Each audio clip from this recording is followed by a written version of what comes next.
So folks, I'm just going to add the light and the dark, right? And I'm going to be needing black and white for this, okay? And what I've noticed in previous works is that it leaves gloss in parts and matte in others, which is alright, I suppose. It gives a good effect.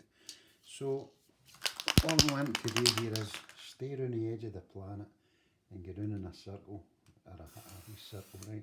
Just a wee bit like that. Here as well, the light source is coming through here, right? So you just get round there,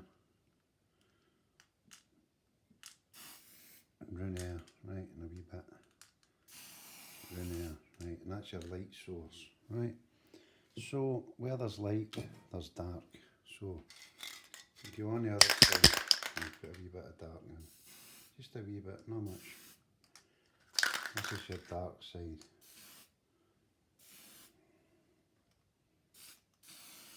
Right. Just a wee touch. Not too much, right? So again, I'll leave that to dry and I'll be back.